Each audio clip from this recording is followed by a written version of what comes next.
What's up, everybody? Home Squad Sports. It's officially ACC preview time. Man, we are finally in P4 territory here. Week 0 is just around the corner. Dalton, let me get your thoughts here just on ACC, man. It's officially here. I think this conference, we'll talk about it a little bit differently than all the other conferences. And then I just think it's got its own style. Big 12 was awesome. If anybody didn't catch our Big 12 preview, that was great. I think Big 12 is going to be fireworks this year. Absolutely. Fireworks. But ACC, I think, will be hated on. I think way more than the Big 12 this year. I don't know. I think ACC is becoming the redheaded stepchild of the P4s. But we had Miami going on the run last year, all the way to the Natty. I think people have already forgotten that, in my opinion. But Dalton, give me your thoughts, just your overview of the ACC. I like the middle of the conference. It's fun. There are gonna be a lot of close games. Okay. We'll see one next week. Yeah. Virginia NC State, week 0. Oh, yeah. 9 days away. CJ Bailey versus Bo Pribula. Great preview. Great way to start this conference, man. I mean, week 0, you get a conference game. You don't have to wait. ACC is here, week 0. I mean, you don't have to wait no more. Cannot wait to watch CJ Bailey play this year, for one. There are a lot of good quarterbacks in this conference. It's low-key. I feel like those slept on. The Big 12 is pretty loaded with quarterbacks. The ACC is pretty loaded with quarterbacks. So it really looks to, I think the SEC maybe have because they have two true freshmen possibly, right? And Faison Brandon, Jared Curtis. Florida got a new starter. We don't know what we're getting with Kenny Minchie. Kentucky. So I think the SEC has Mario Taylor. Maybe, the most question marks at quarterback now that we're looking at all the position groups. Because you're right. Yeah, the ACC quarterback play is definitely nothing to, what does it say, raise your chin over? What is it, nothing to raise your chin at or something? I don't know if that's the same. No, there is. It's kind of to disregard. I don't know what that means. It's disregard it, raise your chin up at, you're better than that. That might be a thing. Raise your nose up at it, maybe. I think it's maybe raise your nose. Yeah, I've heard that. Yeah, so but either way, it's nothing to raise your nose up at because I think got some studs. Yeah, a lot of guys will be slicing dice. But I mean, I think that we're going to see a Heisman finalist at least in Darian Mensah. Maybe 2 of them. Maybe 2 on the same team. Yes, Malachi Toney. But I was thinking of quarterbacks. Yeah, but quarterbacks. I think we're going to have at least one be a Heisman candidate. I know Kevin Jennings is trying to get his Heisman race up going with the facility named after him, and he's still playing. And then now dark horse JKS. I mean, a real dark horse. Talk about Cal. He's a dark horse. I can't wait to hear about because what do they say about the Heisman, Dalton? It's a what award? It's a team award. Okay, except for Lamar, they gave it. I'll go ahead and spoiler alert. Dalton's not too high on. Oh yeah. Cal. Well, I mean, I had him a good year. Still, you just had him having a better year. Is it a Heisman? Will the team success be good enough to put him in the Heisman category? I don't know. Probably not. He'd have to have an insane stats. He'd have to have Lamar year because I mean his team wasn't good. Good point. Would they lose 4 games that year? Yeah, they did. That's because they have Bobby Petrino as their head coach. Well, I mean they laid down against Houston too. Yeah. Oh yeah, Kevin. That was Ed Oliver. That was wrecked that game. Quarterback. Was it Derek King? Yep, Derek King. Or was it the one before him? That was Derek King. It was a great game. I called that. I knew they were going to lose that game. They were sleepwalking. Then that Kentucky game too. They got blown out. But we're going to see some teams, man. I can't wait to get into it, Dalton. Hope everyone's been just ready to talk some ACC football because here it is. We're here. We're here. I mean, season's here. Homesquadsports.com to catch the latest news and all of our picks and just all of our recaps every single week. It's going to be great. Players of the weeks. Me and Dalton are going to be giving out helmet stickers every single week, our rewards. And just a lot of news segments and cool stuff. And, because, man, it's going to be an absolutely nuts season.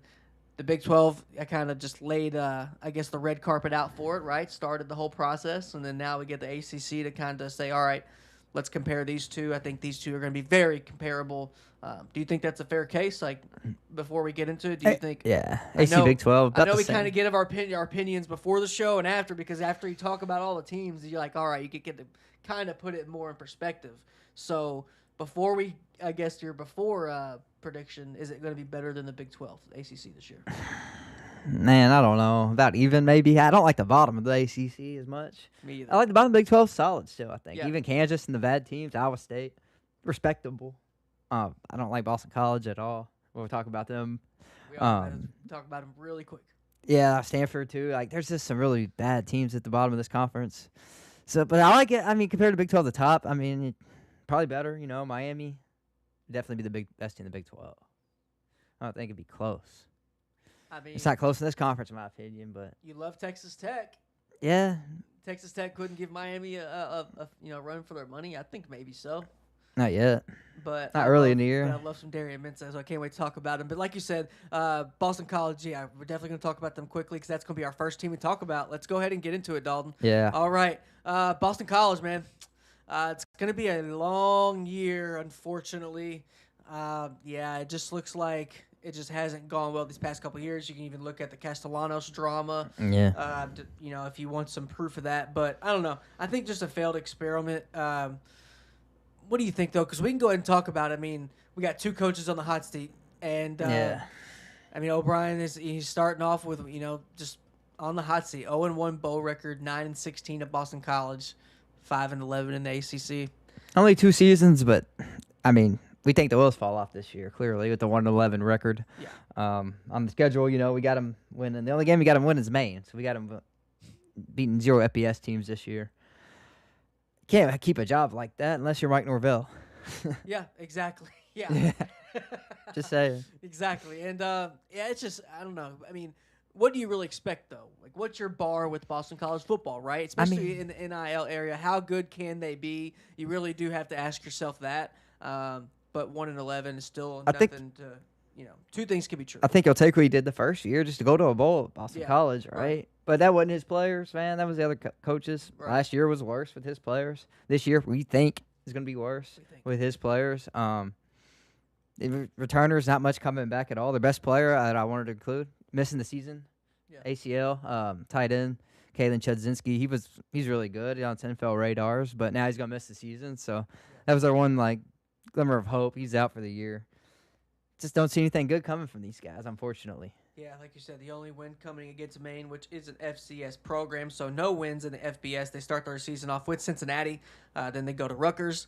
They get that win at Maine. But then they have Virginia Tech, SMU, Pitt, Georgia Tech, Duke, Florida State, Notre Dame, Syracuse, and Miami. So, I mean, that's a gauntlet for Boston College. At Miami last week, yeah, that sucks.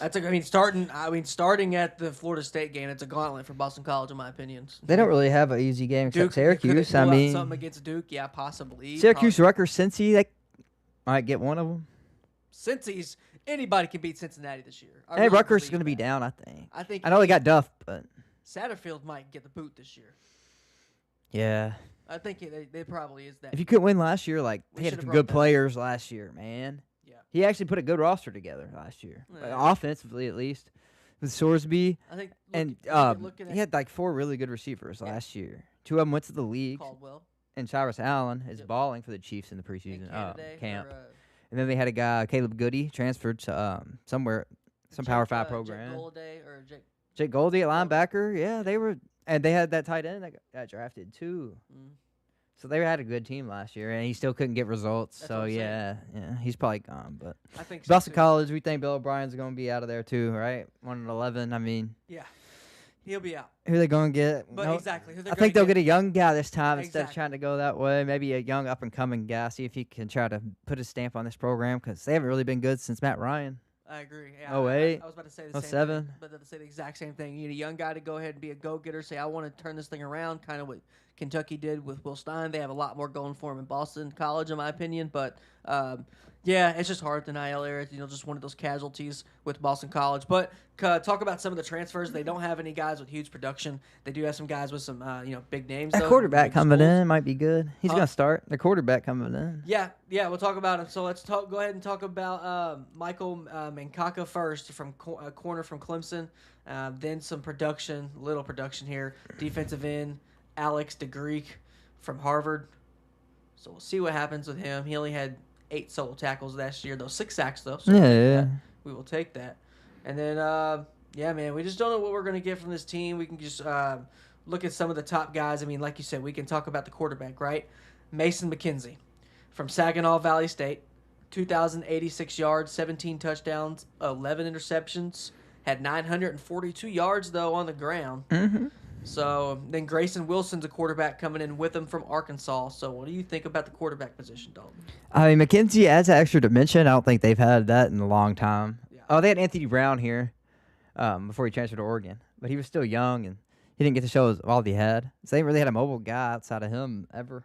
So I Yeah. think it'd be cool to add that wrinkle in the offense, and he's got to be more efficient. If he has 11 picks in the FCS, we usually see that number. Well, Saginaw Like, Valley State, I think they might be D2.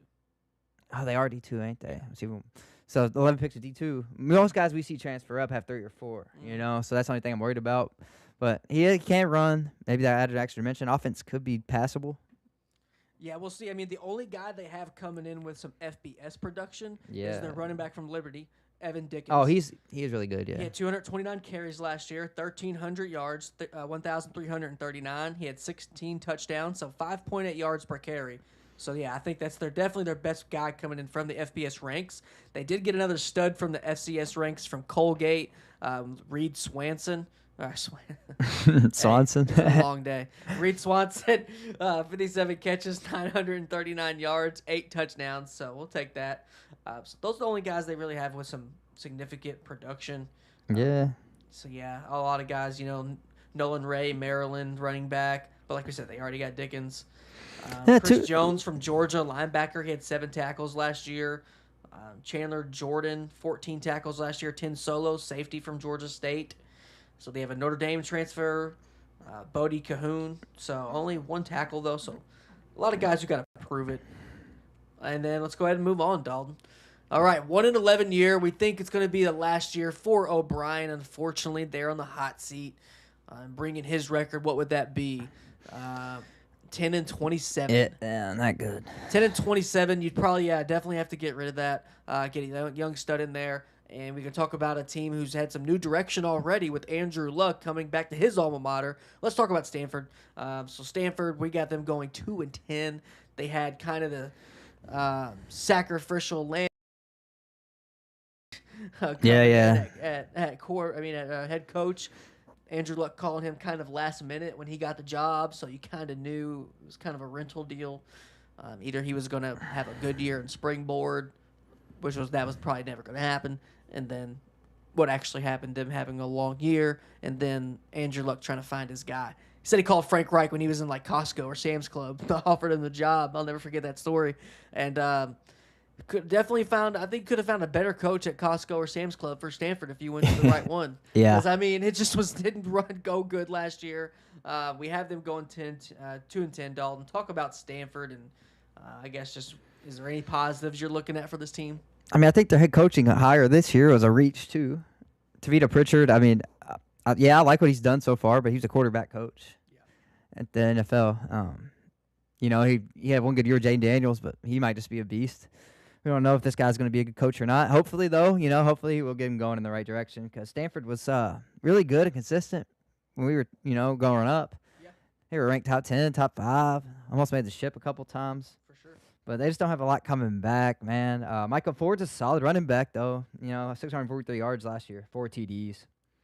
Definitely their best piece on offense. Benji Blackburn, tight end, only had 9 catches. He's their best leading returner receiver, so they need a lot of production there in the transfer class. Matt Rose is a good linebacker. They always have one of those good linebackers. 49 tackles last year, 3 sacks. Brando Nicholson, solid corner, 6 PBUs and 24 tackles. That's about all they got coming back, though, and that might not be a bad thing, though. Yeah. We watched this team play last year. You just need pretty much an overhaul, but they don't have like an overhaul. They don't have that amount of many either. transfers Yeah. Because look, They ain't had that many. We know a lot of these teams. It's just straight. Like Texas Tech, for example. I mean, it's straight. This is the pros now. This is straight. We're putting all the money. This is pay to play. We are dumping resources into football because we want wins and we want championships. We will lower our standards. We'll take you if you've been to 5 schools. We don't care. Stanford's not one of those schools. They are one of the last few schools that really do value education and value academics. I mean, Bill Gates' daughter they just found out Bill Gates' daughter is taking a class there on how to rule the world. So, I mean, that's like Silicon Valley. It's just different up there in Stanford. They got Nobel Prize. They don't really care about Heisman's there. It'd be nice to get them, but they're not going to change what they've done to get those. So, I mean, you could kind of tip of the cap or hate on that. It is what it is. Stanford is just Stanford, and it doesn't look like they're going to kind of bend or adhere to the NIL era and all that. So, it's hard to get into Stanford, man. So, finding players, especially when you're having to have guys transfer out that do get a better opportunity. Hard to find a Stanford guy out in the market, right? Yeah, definitely. You got to be. They gotta be selective for sure. It's hard to get in. They keep that even for the I feel athletes. it. I respect it. I respect it, but you don't have to be in a P4. You know. So I think two things could be true. Like, Have we seen them you have have a? your standard, but They've had Cal's a, the same way. they've had a good athletic program before though. That's why you don't want. They don't want to do Cal. They don't want to do what Cal's done.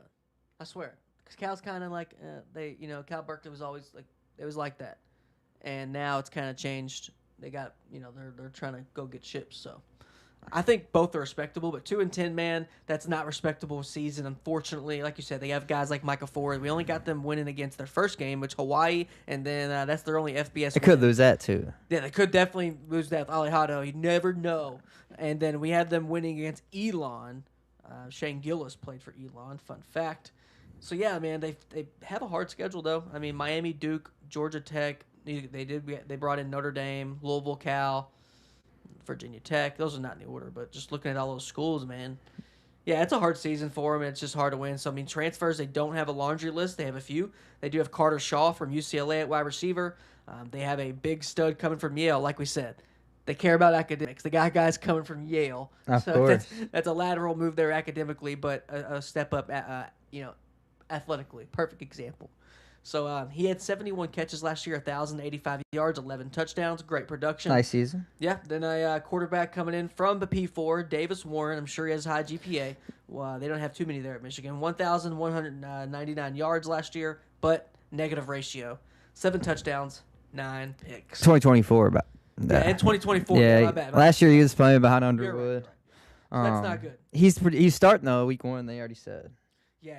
He's already going to have to be their guy. If you're coming from Michigan, I'd say they're going to have to do that. Andrew Luck must have saw something he liked, so I guess shout out. Must be not that horrible. Offensive line help from Harvard as well. So a Harvard, a Yale transfer.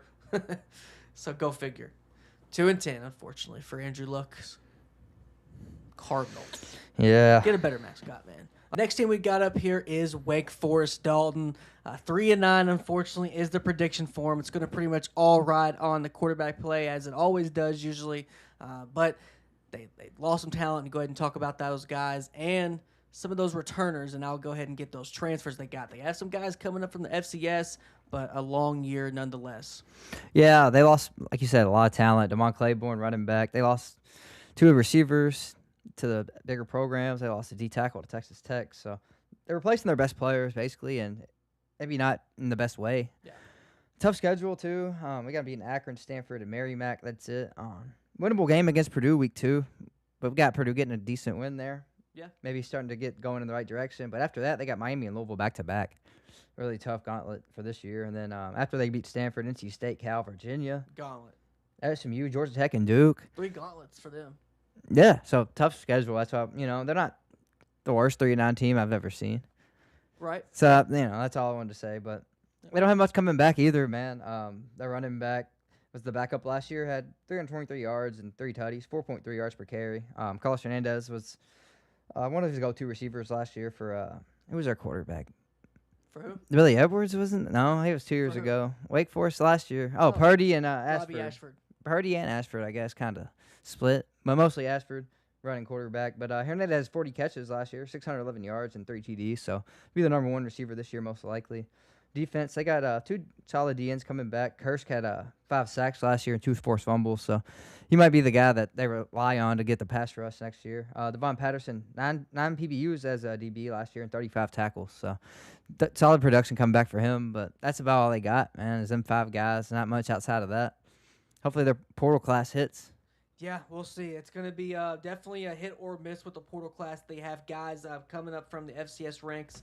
They have a pair of guys coming from New Hampshire. We can talk about those. They have some running back coming from North Dakota. So let's go ahead and get into a few of the guys with some production. Defensive end DJ Johnson from New Hampshire, 27 solo tackles, 42 total, and 2.5 sacks last year. But they have an offensive lineman, Big Tolu Alajide. He started 13 games last year, but he started way more in his career there at New Hampshire. Started 27 games at left tackle. So shout out to him. Very long career, getting the call up.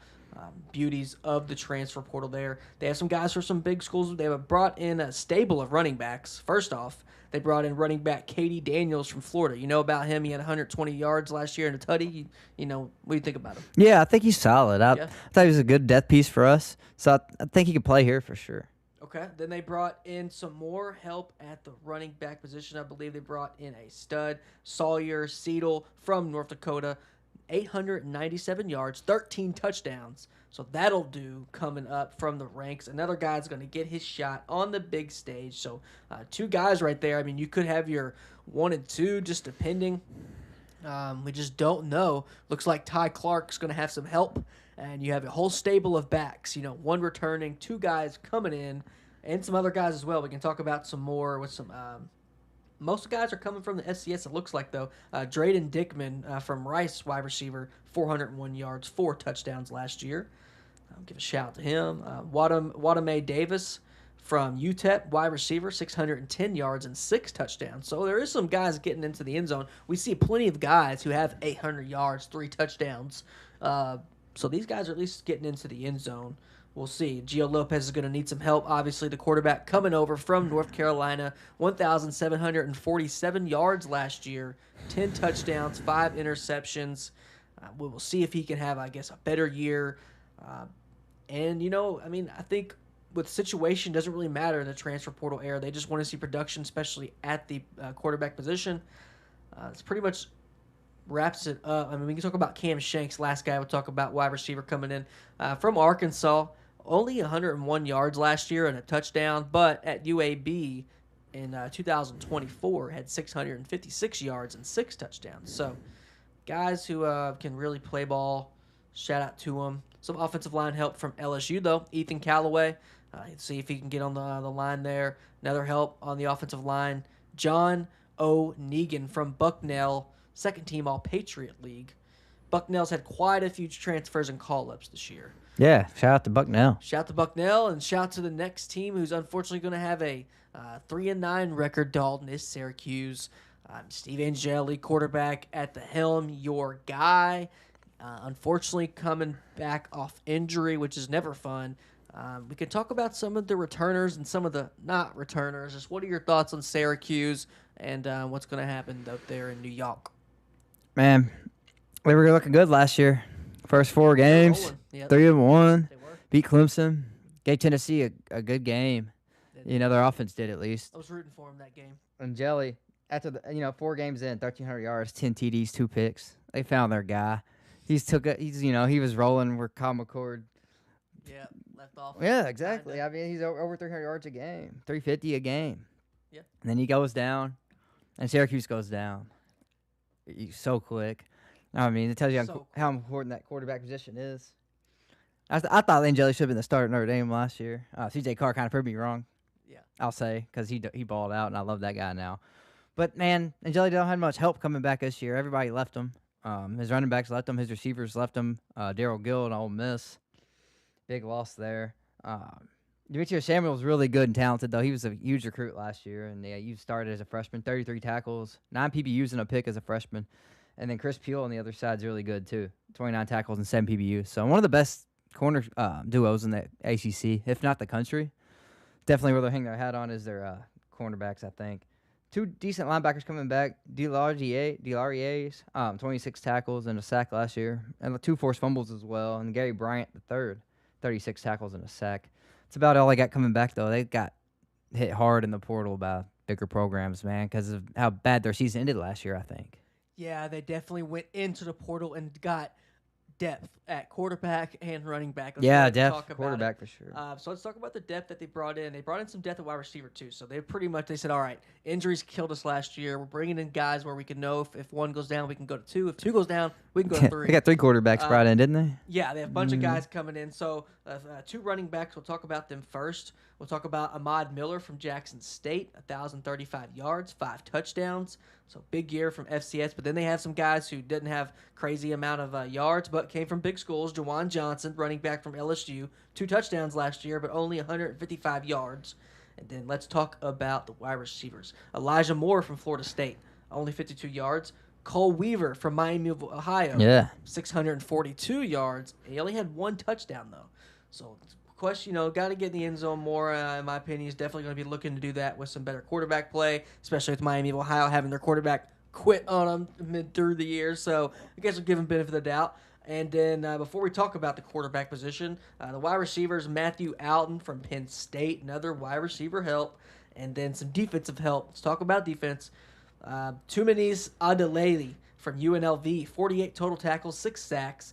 Big call-up from the FCS here from Tennessee Martin, Keyshawn Johnson, 12 sacks last year, 2 forced fumbles, 29 solos.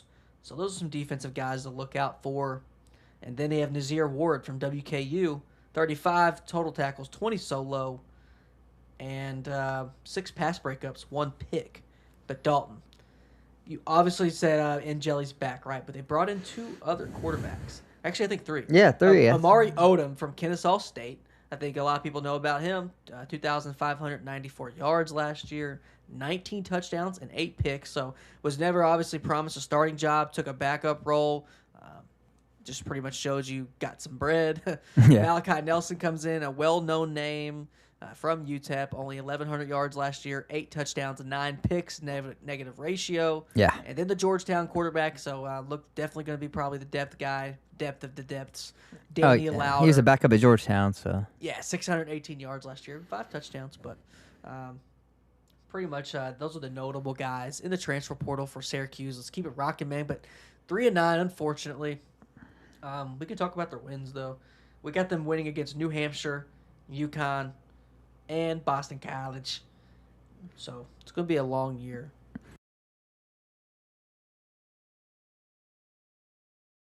But, yeah, man, I think it's going to be a long year. Unfortunately, sorry, I had to get a cough out there. But 3-9 is the record. Let's go into a team where could go 3-9, could go 4-8, could go 5-7, 6-6. Yeah, 4-8 is where we got him there. I want to get your thoughts. I know you're maybe a little bit higher on North Carolina and Bill Belichick. I don't know, man. I think this era is just needs to maybe come to an end, especially how this year goes. Just all the distractions. Their GM now, Lombardi on administrative leave, all the stuff with the girlfriend, young girl, little girl, don't know about football. Should be coming in, trying to run stuff. Yeah, true. So it's been definitely weird. They lost a lot of talent. They have got, I don't know, man. I just don't know about North Carolina. You can try to sell me on North Carolina. I mean, 4-8. Can they beat that record? What do you think? And who do they got coming back? I like the returners. And I love their defensive line. I love it. Okay. I don't just like it. I love it. Belichick's known for that. Melkart Abu Jaoud. One of the best DNs in the nation, bro. 10.5 sacks last year. 2.5 sacks coming back in the Power Conference. It's quite a bit. Yeah, I'll take that. Double digits. I'm not trying to hate on their whole team. And he ain't all they got at D-line. Their D tackles combined for 34 solo tackles and 2 sacks. A D tackle, that's a lot. It's a lot of solo tackles, and that's between 2 guys, Isaiah Johnson and Leroy Jackson.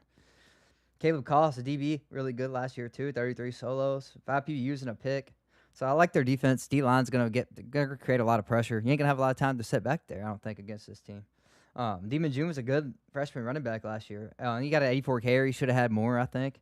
But he got 464 yards with them, averaged 5.5 per carry. Got the end zone twice. And Jordan Shipp's definitely their best receiver. 60 catches last year, 671 yards. And he put up 6 TDs too. So really solid year for Jordan Shipp, especially with their quarterback play. He might be able to take a big step, depending on how their quarterback play goes. You know, they got 2 transfers fighting for the battle right now. But, yeah, I like their defense, man. That's where it starts with this team. Yeah, well, they did name Billy Edwards the starter. Did they? Yeah, Over Miles O'Neal? Yep, for the first game. So from Wisconsin, Billy Edwards obviously has had some great years, but last year injury riddled. 7 for 16, 113 yards on the year. No, you only threw 16 passes before he got hurt. Dang. Huh? Yeah. 7 for 16. Yeah. I knew it was early. First game. Yeah. Yep. And then he tried even coming back, and it was just a wrap. Like, I don't even know. He shouldn't even came back, but he tried. So I think because he didn't know if he was going to get that year of eligibility. I think he had to win like a appeal just to even get it. So shout out to Billy Edwards at least, and maybe be their bright spot on offense. Because the guys they got coming in, I mean, not a ton of production. They have a lot of names, I'd say. Caleb Jackson from LSU at running back. Offensive lineman Brandon Hamidi from West Virginia. They do have some production from the lower ranks from Lehigh. Wide receiver Mason Humphrey, 651 yards, 4 touchdowns. And then they have a guy here by the name of Peyton Seelman, linebacker from Richmond, Todd McShay's alma mater. 120 total tackles, 52 solos, 2.5 sacks. So shout out to him. Nice. And not too many other guys with a lot of production. Just some guys, from some big schools. Jelani Thurman, tight end from Ohio State. He did have a touchdown, only 84 yards. Another tight end coming in from the big ranks from Texas. Jordan Washington, 109 yards, 1 touchdown last year. And we will see. They have some offensive line help. Rowan Byrne from Clemson. And Jaquan McCory from Arkansas. So we're going to find out if those were just depth guys or starters in the rough. And 4-8, man, unfortunately, is the prediction. ETSU, Syracuse, UConn, and Virginia being those 4 wins. They start their season off with TCU. It's a hard one against Jaden Craig, quarterback from Harvard. They got Notre Dame in there, Clemson, Miami, Louisville. All tough games. All tough games, Dalton. But let's go ahead and just keep it moving. You got any last words for North Carolina? Yeah, I think they're not going to take a huge step this year, but it's going to be a decent step. They fire Belichick? No, not yet. Not yet? No. What would it have to take? Anything? Nothing? He goes, obviously, maybe over, but is there any scenario where, just they're just getting absolutely hammered, blown out every week? If it's, not all 4-8s are the same, I guess. Yeah, I don't think they get blown out that much this year. Really. Pretty competitive. Defense keeps you in games. They don't win you games a lot of times, I don't think. But they keep you in games. I can see both happening. But one thing I can't wait to talk about is this next team, another team in, I think, a make-or-break mode, especially with the coach. Let's talk about the Florida State Seminoles, Dalton. I know you're a Florida fan. Probably love to see some downfall, but I think you'd also like to see them be at least good, but not better than your Florida Gators. So at least be competitive. But right now, man, 6-6, and our last coach we're going to talk about being officially on our hot seat, Mike Norvell, 38-34 at Florida State, 1-2 in bowls, 22-26 in the ACC. Not good, but does have that lone ACC championship, the snub year, 2023. Where they were snubbed out of the playoffs. Yeah, that's what they say. Herbstreak Day, where Jordan Travis gets hurt, their quarterback. And seems like it's kind of been all downhill from there. Didn't they lose that game like 55-3? No, they got blown out. Yeah, they got blown out. So they shouldn't have made it. They didn't get snubbed. They thought they got snubbed. They think they got snubbed because their quarterback got hurt. Yeah, well, that is why they were out, but it was the right call. If I was if I was on the committee chair, agreed. No, I'm not saying that they should have been. If I was in the committee, I wouldn't have put them in. I'm not saying they should have. They made the right call, and I'm not just saying that because I hate Florida State. That's any program that didn't have a good backup quarterback that year. It's not just them. So. No, I agree. I think. But I think he's done after this year. No matter even the 6-6 record, or it has to be worse than 6-6. So he's gonna be 6-5 going into the Florida game. What if he wins that one? Right, that's what I'm saying. Maybe he keeps his job. Right. Job could be on the line against Florida the last week of the year. Yeah, but we got him losing. I don't think they can beat us. They were about as good as they were last year, I think. And we should be way better. And we beat them out last year. Yeah. So that's my only thing. I think they go 6-6, and that's giving them a win against Virginia that we were on the fence against. We could have them going 5-7. They had some decent players coming back. Who's at the top of the list? Deuce Robinson. One of the best returning receivers in the country, right? Huge body, love Deuce Robinson. 1,000 yards last year, 1,081 to be exact, and only 56 catches, so 19.3 yards per catch, deep ball threat. Brought in 6 TDs. I expect that number to go up a little bit just because he's so big and, red zone threat. He shouldn't have left USC. No, he shouldn't have. But he's still gonna get a lot of money. He's still getting a lot of money right now, I'm sure. So. Yeah. He's still going to get paid. He's going to get first or second round picks still. For sure. But he would have won more games, yeah. Usman Kroma coming back was solid last year, 72 carries, 408 yards, though, and 5.7 yards per carry. Did not find the end zone, though, on 72 carries, so that's interesting. Yeah. Micaiah Danzy was a good freshman, though, for receiver last year. 21.1 yards per catch on only 27 catches, but that's for a healthy 571 yards. And he put up 3 TDs. So they got 2 solid receivers See how the quarterback play goes here. Not sure Ashton Daniels is going to be the answer or not. He shows flashes, and he shows flashes of being terrible. Yeah. But he's never got a full chance. If they give him a full year, maybe we'll see what he can do. Their defense, I'm not too high on their defense though. Blake Nicholson, their best linebacker, coming back, only had 21 tackles. Daniel Lyons on the defensive line, 11 tackles, 2 sacks though as a D tackle, so you'll take that. And then Mandrell Desir's a good young player, I think, on defense. Had 6.5 sacks last year and a forced fumble. He hit the portal for a minute, decided to come back. Just not too much to get excited about for this Florida State team, and that's weird to say. Outside of Deuce Robinson, I mean, yeah, he might have a highlight reel catch or 2 a week. Yeah, that definitely will be the highlights of their returners. Now, I don't know if they get too excited about the transfers. We can maybe take a look at them. Let's go ahead and do that. Running back Trey Wisner from Texas, 597 yards last year, 3 touchdowns from Texas. So that's a highlight there. And you did mention Ashton Daniels, quarterback from Auburn, 797 yards last year, but only 3 touchdowns, 2 picks. Just don't know what we're getting, right? You said it perfectly. Looks good sometimes, just other times looks like a really shaky guy where you're just like, man, wish I had about way more longer than I have with you to develop you. But, time's a valuable thing here at the quarterback position in today's era. Always has been. But now, even more so, it's just less and less teams are developing guys, especially if you didn't start your career there. They're not going to. There's no developing going on. There's none. No, not really. Back then, that's what transferring was. You transfer. I mean, there's some going on. It's just you transferred to develop. You transferred to somewhere who could get your shot better.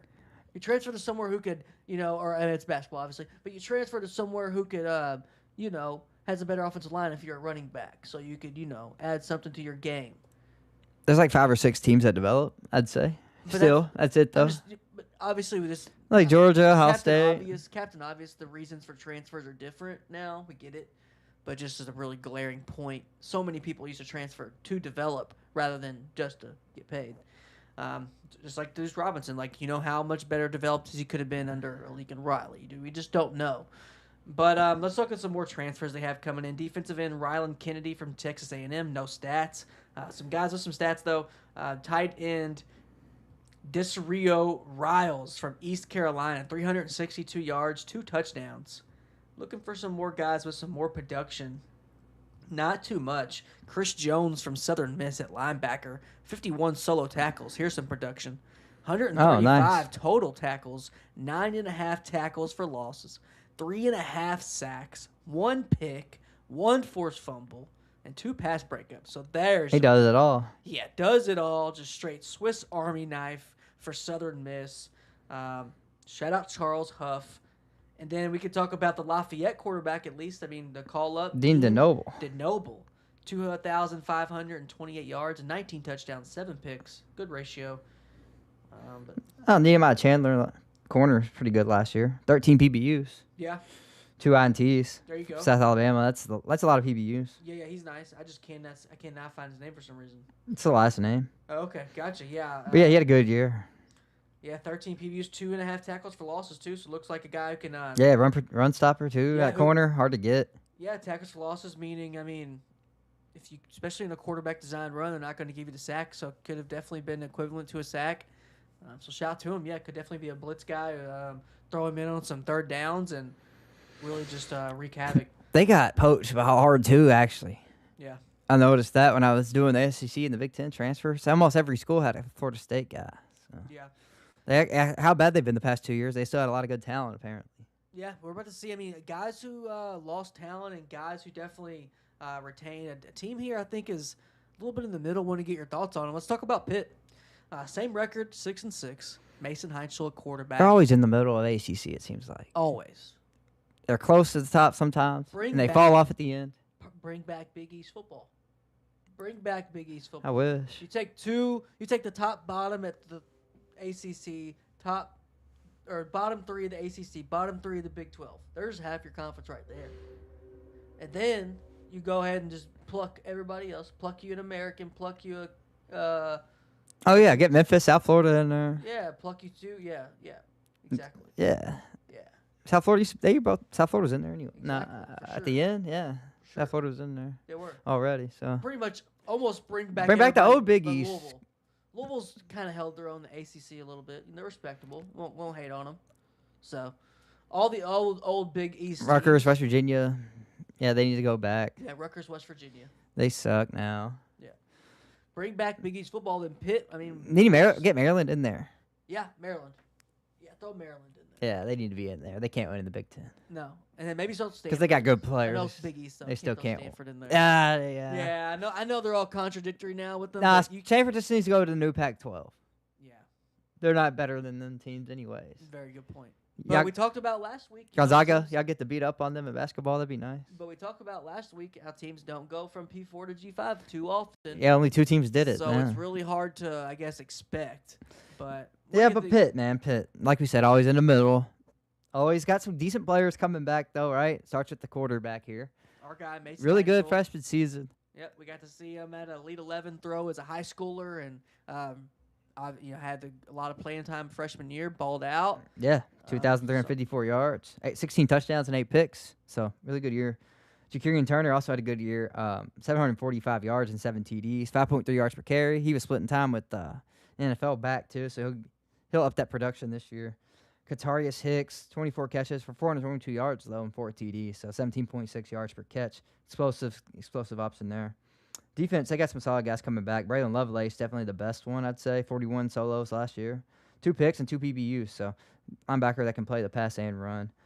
Jimmy Scott in the DN, 4.5 sacks last year. And Isaiah Neal had 3.5, so 8 sacks coming back between the 2 DNs. Not bad.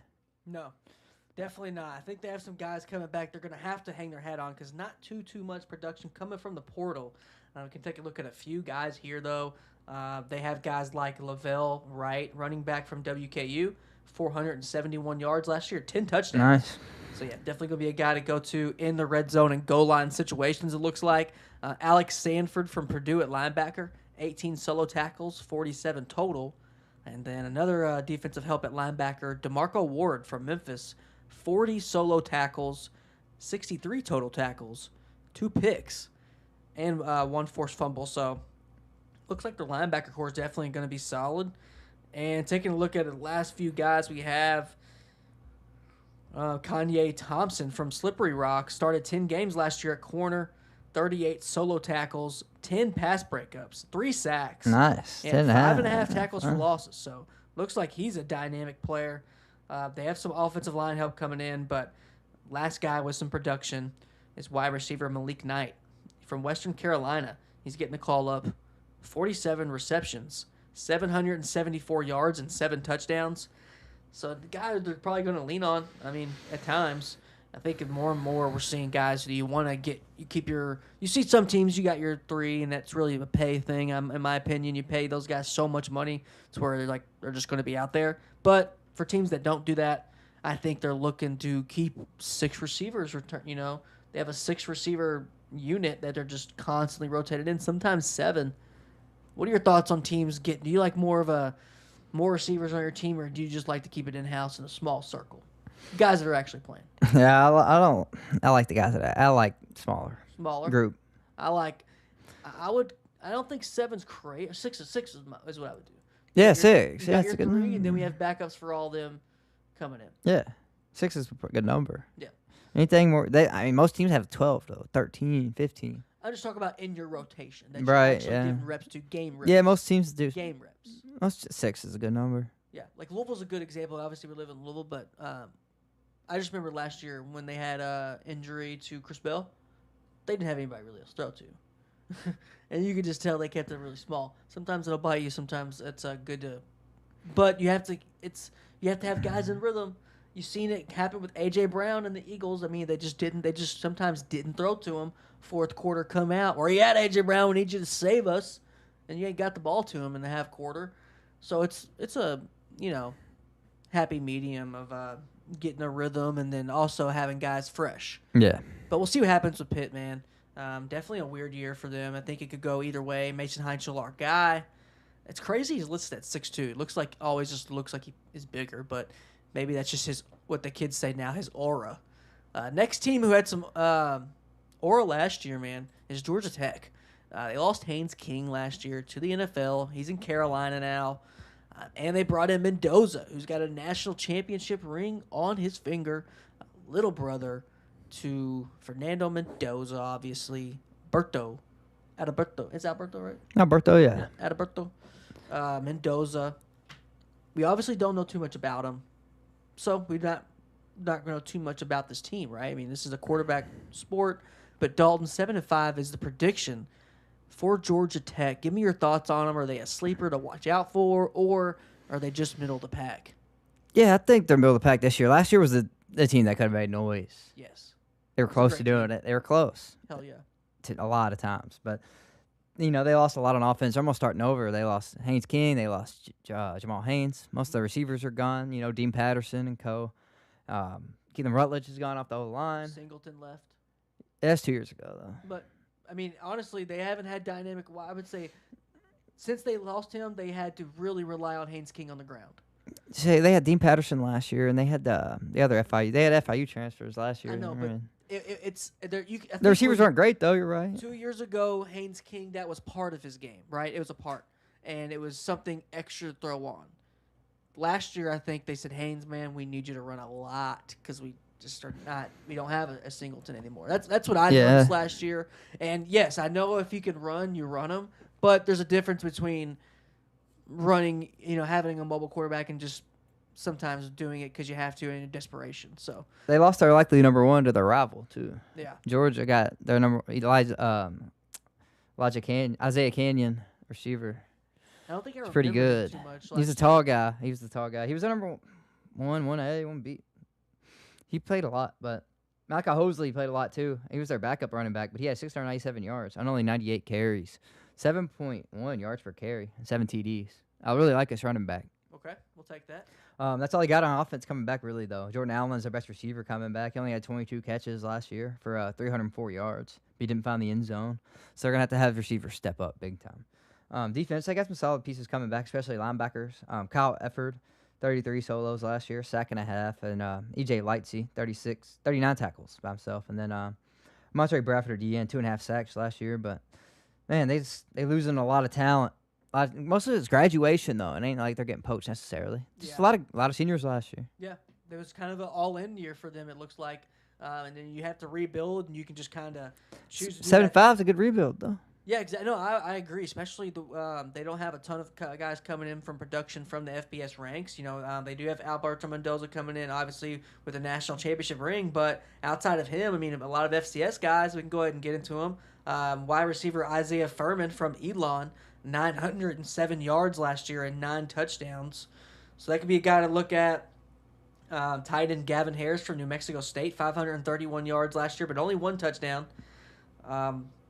But here's a guy, like you said, they're going to be, I think you mentioned him. Did you mention Justice Haynes? No, Jamal Haynes. Oh, okay. Sorry. Is who transferred out. Oh, he was graduated. But Justice Haynes is taking over, and he is one of the best. Last year, he might have been the best running back in the country before he got hurt. Okay, that's a hot take. Let's just look at his number. I mean, I understand, but I was a Mod Hardy guy last year. And I wasn't a Mod Hardy guy last year for most of the season, but it did tail off a little bit once they got really predictable. They knew the ball was going to him. And this guy's numbers came from Michigan, too, and they couldn't throw the ball. Let's talk about it. 857 yards last year at Michigan, 10 touchdowns, but they're a running team. So somebody's couldn't throw the ball. I'm not hating. 850. I think he played 7 games. Oh, really? Yeah, 6 or 7, bro. 7.1 yards per carry. Impressive. He's usually good. Very impressive. Alabama lost him, too. He was Alabama originally. Your take gets less hot when you look at those numbers. When you look at 7.1 yards per carry, not just to be a stat guy, but those are numbers don't lie kind of stats. 7 yards every time you touch the rock, we can take that. He's really good. I don't think we're bending any stats right there. Not too much guys coming up other than those with production, but guys are going to show out, right? Jalen Mbakwe from Alabama. I definitely didn't say that right. Alabama wide receiver. Mbakwe, yeah, maybe. Might be. And then that's about it, man. I'm trying to just look at some other guys. I think I have some FCS guys. I know they had a guy from Chris Corbo, a tight end from Dartmouth. Yeah, the tight end from Dartmouth. 45 catches. 45 catches. What do you do? 516 yards, 4 teddies. Nice year. Nice year. Corbo. Jordan Walker from Rutgers, 28 total tackles, DN. 2.5 tackles for loss. Might be a solid rotational end. Jonas Duclona from South Florida. Corner, 35 total tackles. 4 PBUs and a pick. So decent corner. 3 TFLs. That's about it, though, yeah. The next team we have here with a 7-5 record is the Duke Blue Devils. Shout out to quarterback Terry Walker, our guy, freshman quarterback, is on campus now. A guy we got to interview last year, find at Elite 11. So really excited for him and his career to start off at Duke. But he hasn't really got to touch the field yet, obviously, as a true freshman. Not going to this year, more than likely, coming off his injury, unfortunately. So he gets to really soak it in and see his team, looks like, go to a 7-5 record. Could be better. They could be a sleeper team. Really, I do think so. Do I think, I think they could be 7-5. I think that's a good season for them. But let's talk about it, Dalton. They're returners, and what do you think about them overall? Yeah, man, it sucks they lost Mensah and Barkate at the last minute too. It looks like they were going to be a really good team this year, but they're still, solid. I like the running back last year. Nate Shepard was a freshman, but he had 200 carries as a freshman, 1,132 yards and 11 tutties, 5.7 yards per carry. He was the number one running back, the moment he stepped on campus. So he's a lot of talent there. They got a really good tight end coming back too. One of my favorites in the country, probably top 10. Jeremiah Hasley, 40 catches last year, 454 yards and 6 tutties. Really good production for a tight end at the college level. So all they got coming back on offense though, man, they lost Keyshawn Brown, transferred in conference to Virginia Tech, and then of course Barkate Mensah to Miami. So big losses on offense. Defense though, I got some solid games coming back. Luke Murgott, definitely their best defensive player, kept returning, 48 solos last year, 2 picks, 3 PBUs, and he had a sack. So nice little linebacker. Preston Watson, and Bryce Davis also coming back on the defensive line, but not much production. Only 13 combined tackles last year. And that's really all they got coming back, man. Defense is cupboard's kind of bare, it seems like, on paper, but Manny Diaz, never count him out on defense. Yeah, true. I mean, that's definitely something they're going to have to, I think, lean on this year. And this, especially with the exit with Barkate and Mensah last minute NIL really doing its thing there, unfortunately. So we'll see. I know they have the Sloppy Seconds Bowl, the Darian Mensah Sloppy Seconds Bowl to start off the season against Tulane, which we do have them winning.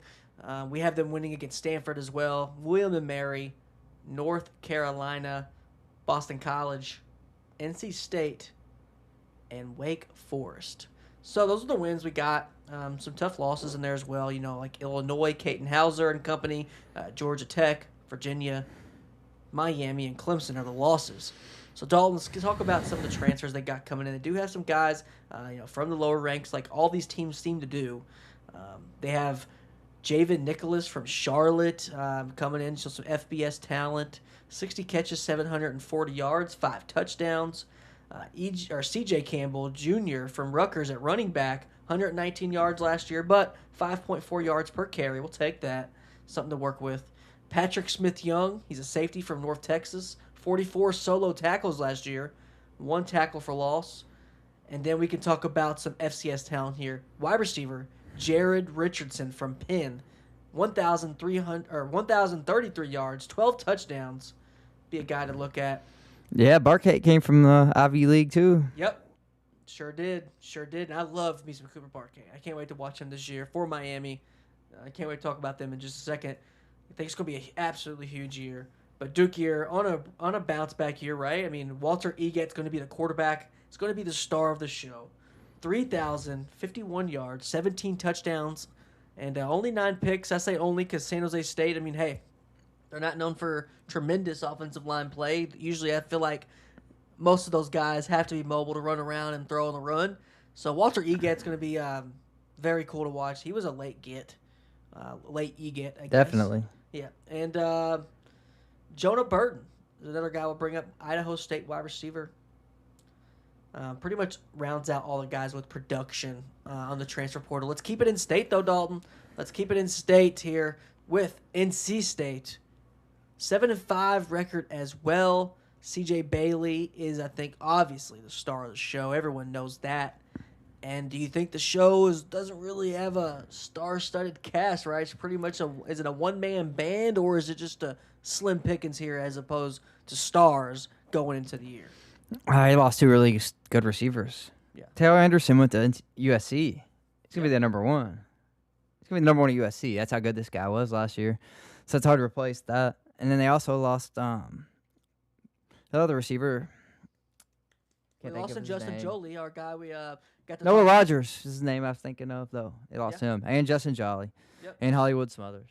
Yes. So they lost 4 awesome offensive pieces. And then you have in-house replacements might be okay. You know, Jaden Scott had a good year last year as the backup behind Smothers. He had 595 yards himself, 4 TDs, 5.6 yards per carry. I do like the running back. I think he could be a really key piece to keep some pressure off of CJ Bailey, but he's going to need some receivers to step up.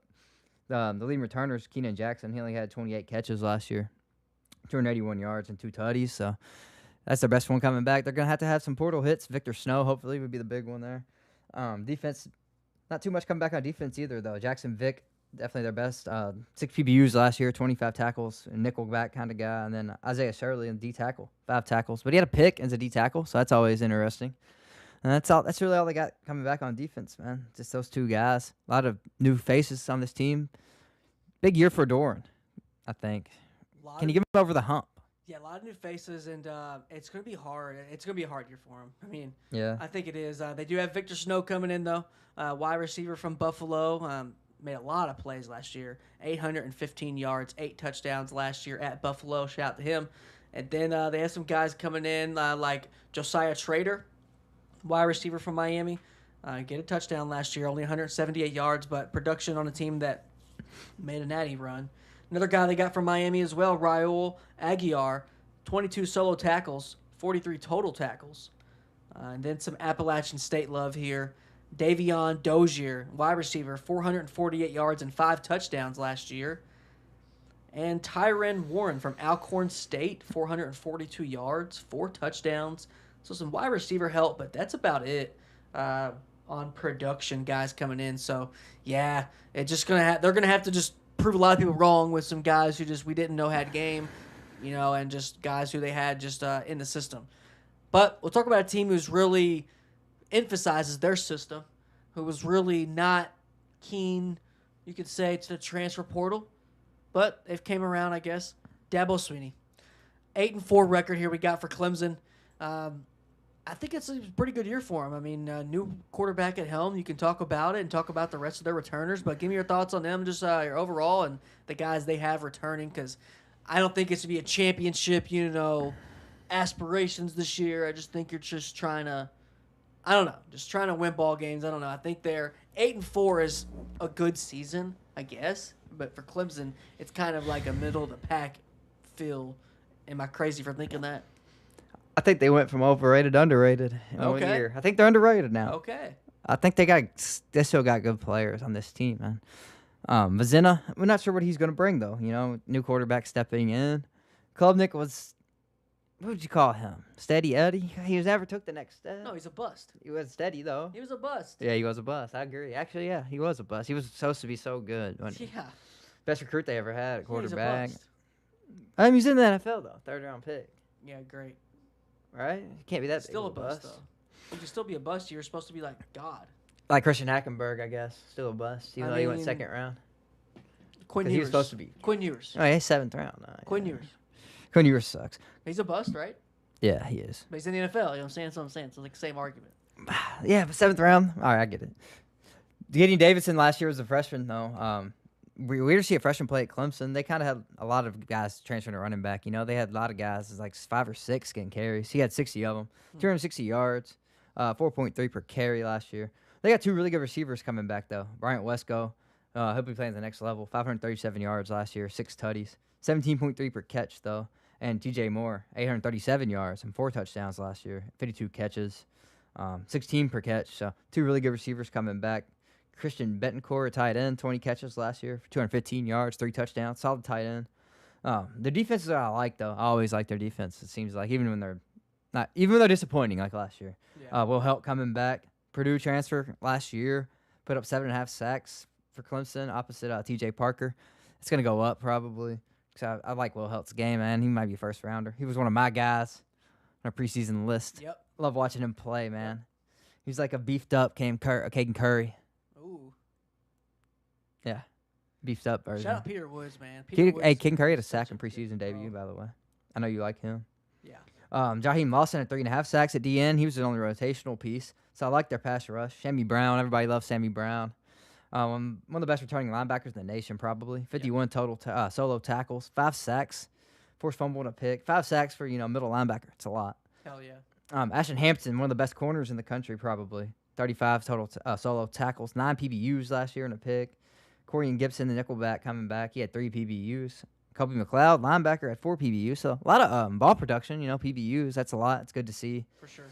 But they're going to need they're just going to need the quarterback to hit. We don't know how he's going to be. I mean, he only played very limited last year, 406 yards when he played, 4 touchdowns and a pick. So not bad film from what I've seen. I watched his throws, but we just don't know where we're getting from him. And the quarterback position, we all know. It's the most important. Yeah, Fazina is going to be the guy. The next up in the lineage there for Dabo Swinney. Yeah. He's hit. Been he's waiting missed. waiting his time. Yeah, he's done all you could do there at quarterback. He's won with some guys. He's lost with some guys. He's won with some guys that aren't that great. He's Kelly Bryant. DJ Ukulele. So like he's in the league, man. He's actually balling in the I know. preseason. I know. He looked good. I know. But he was. He always had the talent. But he wasn't good at Clemson Nah, or Florida State. or Florida State. Or Oregon State. Oregon State was bad. That was real bad. But he always had the talent. So he always had the talent. I don't know what. Yeah, I guess he flips the switch. But yeah, started there at Clemson. We talk about some of the transfers. Don't have Not too many many, guys that are coming in with production. Chris Johnson Jr. from SMU at running back, 479 yards, 4 touchdowns, 7.1 yards per carry. So that's definitely impressive. The second guy we've seen with over 7. We're just at 7 yards per carry. Corey Myrick from Southern Miss at safety had 47 solo tackles last year, 92 totals, 2 picks, 4.5 tackles for losses, and 4 pass breakups. So pretty good stats there coming from Southern Miss. Southern Miss, man, they had some ballers last year. Oh, yeah. And all of them are in greener pastures, so good to see. Good to see. Next guy I'll bring up here is Luke Farrelly from Cal, linebacker, 38 solo tackles, 5 tackles for loss, 91 total tackles. See, I hate Cal's losing him. I hate that. Yeah, I know. And pretty much rounds it out for Clemson. But Clemson's known for some good linebacker play. So they've always had some good linebackers. Shout out Peter Woods, their D-line. Shout out. So their front 8, as I will say, I will give them credit. They always do produce some really productive guys on the front 8 on defense, but just got to be hitting on that quarterback at a higher rate when you're Clemson, when you're, but they got multiple natties. Can never take that from him, man. So he's one of the he's like the Eli Manning of coaches, man. I mean, this guy is like the Eli Manning of coaches. Like, he's just such a good topic to talk about because so many different opinions on Dabo. But the one thing is the remaining, he's got rings. And he's a first ballot Hall of Famer, too. Yeah, you can't take away his you cannot take away his rings and what he's done for in college football. So, love him or hate him, he is a winner. So the next team that's looking to be a more win of a run winner, it back, basically. Yeah, I mean, good year last year. Talk about the Virginia Cavaliers. I was skeptical last year. One play from the CFP One last year, dude. CFP. I was skeptical last year, and guess what? I'm skeptical this year. So they're going to have to prove it to me. We have 8-4. Dalton, sell it to me a little bit more on what do you think and who they got returning. I really like their transfer class. We'll get to that in a minute. But that's, the reason they're going to be really good. Yeah. Again, which was last year, it was the same way, They went and got a lot of guys from the portal last year. They hit on them. Jamari Taylor, specifically, their running back last year was dynamic. Charles Harris, though, they lost to Oklahoma this year. And they, I would say Calandria still, man. Man, that'd be good if they had Calandria still. But Fisher K-Mac's back. Transfer from UNLV last year. Had 4.5 sacks, 22 solo tackles, 4 PBUs, and a forced fumble. So 4 PBUs for a DN. If he ain't getting home, he's getting his hands up, knocking the ball down. I love when they do that. It's one of my favorite incompletions. Jam Jackson corner missed last year, but 2024 he had 37 tackles and 6 PBUs. So it'd be good to have him back. And he'll be playing alongside Donovan Platt, who had 6 PBUs last year himself and 21 solo. So solid secondary. Cameron Courtney, the best receiver coming back, though. He only had 25 catches for 234 yards. So they're definitely going to need some receivers to step up. That's their biggest question mark, I think. Cam Robinson coming back at linebacker, 21 solos. 2 sacks and 2 picks, though, so they make splash plays. Love to have that. Love it. Just now we get to the transfers. Bo Pribula is really good, I think. Yeah. He was last year before he got hurt. I mean, Missouri was rolling. Peyton Lewis, running back coming in from Tennessee. Really good last year as well. I just like this program trajectory, man. What they did last year with not great talent. They just went out there and won games that they weren't supposed to win. Week in and week out, they weren't favored, and they won. Exactly. Nail in the head. Every time you're like, all right, like, whoever they're playing, X team, they'll turn it on, and they'll put Virginia away. They never did. Virginia would always make, tough third downs, whether it be, really good at field position last year. I feel like that was one of their strong suits. I feel like they always had, they always were forcing teams to go on very long drives to score on them.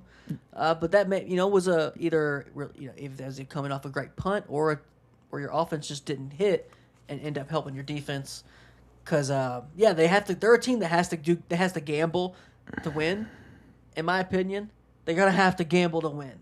They're not a team you just walk in your stadium on any given Saturday or Thursday and just go ahead and beat you. They have to. Some things have to go right for them, and some things are controlled, some things are not. But look at a couple other transfers. They have a guy from UMass here, Jaquan Gibson, wide receiver, 616 yards last year.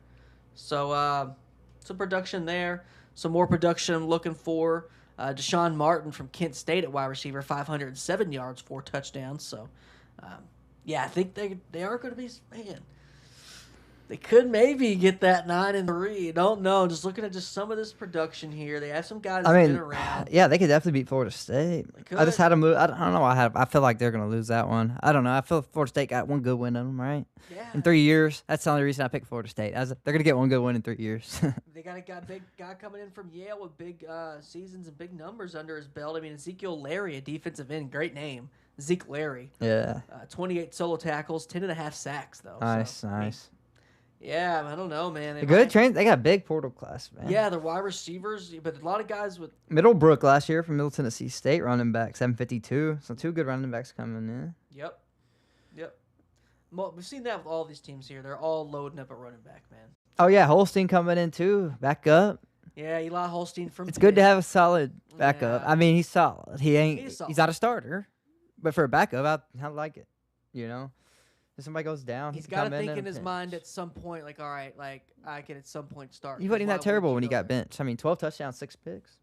Yeah, he wasn't terrible last year. He was just stagnant. Yeah. It was just the offense was very stagnant with Pitt before they went to Heinzel. So, yeah, we'll see, man. We'll keep it rocking and rolling. The team that's going to be a hot topic to talk about. We'll keep it in the state of Virginia. James Franklin era is officially about to start. 8-4 record here could possibly be better. Dalton, you could possibly maybe sell me on that. I think you're maybe a little bit higher on them than me. I think it's just more of a process thing. I know Signetti happened. I know the transfer portal is a thing. It's where you can be good a lot quicker than in years past. But I just don't know if they fit that mold. I do think it's just going to maybe take a couple years to get them going. But what do you think about the Hokies? Yeah, they got some really good guys coming back. This team wasn't as bad as they seemed last year. To me, it was purely the coaching. Yeah, that was their problem. They've had talent for every year even when they've been bad, they've had talent. This team always has talent. It's just, I don't know why. Apparently, it's easy to recruit there because they always have studs, even if the coaching ain't great. Marcellus Hawkins last year, really good running back, 749 yards, 6.3 yards per carry. He only found the end zone once though. Yeah. So you gotta get more scores, man. You gotta get more scores. Aiden Green, best receiver coming back, 31 catches last year, 516 yards, 3 tutties, solid receiver. Kamari Copeland, man, freak. Made the freak list this year. Was like top 5, if anybody knows the freak list. D-tackle, 4.5 sacks as a D-tackle, and he had a pick, 12 solos. Really good player, man. Love watching him play. Isaiah Brown-Murray, another corner in the long line of corners at Virginia Tech. 5 PBUs last year and a pick. Caleb Spencer, good linebacker, 31 solos. But I'm excited. James Franklin's he doesn't lose more than 4 games a year. He might not win more than 10, but he ain't losing he don't lose more than 4. Tell me the last time he has. Good point. Last year before he got fired, I don't think he lost 4 yet. That's never been. I think they only lost 3. It's just the expectations, right? I think the expectations maybe eventually will be high at Virginia Tech, but just right now they're not. He's trying to get them back on track, so I think 8-4 they'll take that all day. It's just not what James Franklin is used to. We do have those 4 losses coming to Cal, Clemson, SMU, and Miami, so all good teams. He brought a lot of players with him too, though. He did. I like. God. So many players. Won't even the amount of Penn State players he brought with him can't even, really, remain to start on those. So let's talk about some of the guys with production though. How we've been doing lately. Cam Chadwick, corner from UConn, Had 42 solo tackles, 66 total tackles, and 4 picks last year. So shout out. And 1 sack. They have Leon Wiley from Penn State, a guy I brought over, 28 total tackles and 1 sack. Keyshawn Brown from Duke at wide receiver, guy with some impressive numbers. Yeah, he's nice. 846 yards last year at Duke, 5 touchdowns, so very impressive there. And a slew of guys from Penn State. Last guy I'll bring up here is Jaquez White from Troy, corner. 53 solo tackles, 67 total. And some offensive line help, Justin Terry from Ohio State.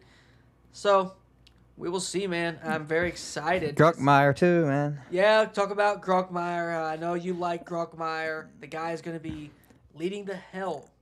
What do you think about him? I think he's not. He played better than Drew Aller immediately last year. Immediately, didn't take any weeks at all.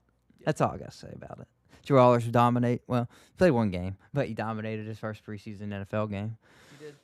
Couldn't do that at Penn State. Maybe everybody blamed the coaching, the system. Grunkmeyer came in, and Penn State's didn't miss a beat. You know, they got better immediately. Yeah. I think they only lost 1 or 2 more games the rest of the year after they fired Franklin. I mean, he really turned it around there. So I think he could do that here too. You know, Grunkmeyer's just turned around 2 programs.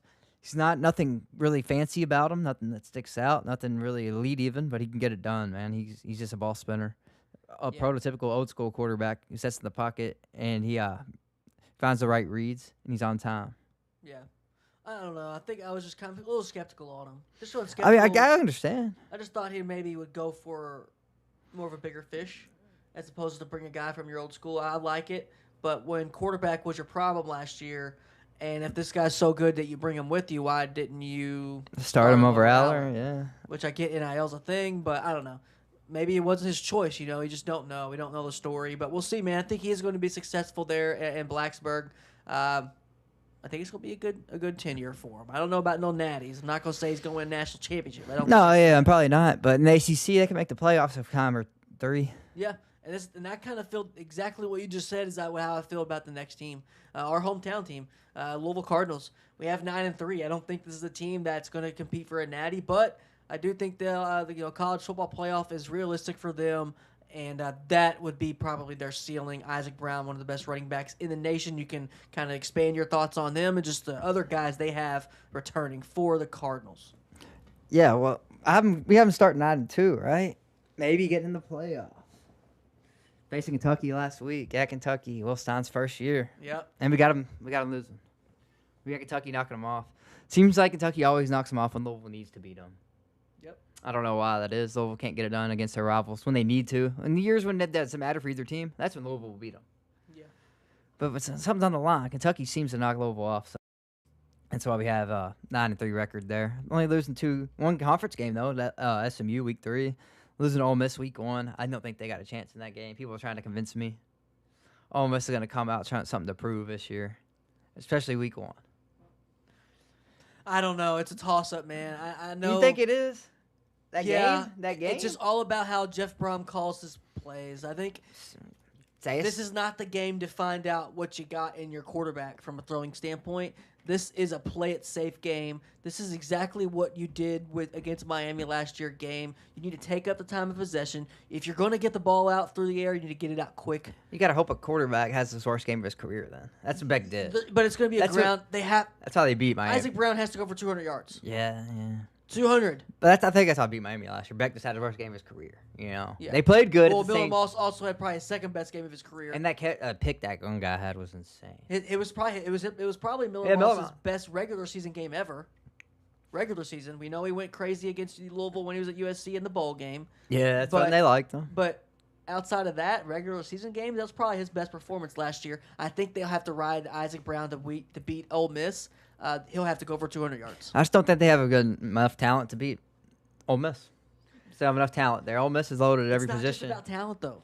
I know. This new coach at Ole Miss. Yeah, he already beat Kirby Smart. Shit. If you beat Kirby Smart, you could beat Jeff Brohm. Yeah, because Kirby Smart, that was his worst team he's had in probably 5 years. Yeah, maybe. But Louisville got a lot coming back. Let's start there. They're running backs, man. 2 running backs, both by the name of Brown. What can Brown do for the Cards? They could do a lot. They combined for 1,600 yards last year. Isaac had 884 yards, 7 touchdowns, 8.8 yards per carry. That's the most you'll see.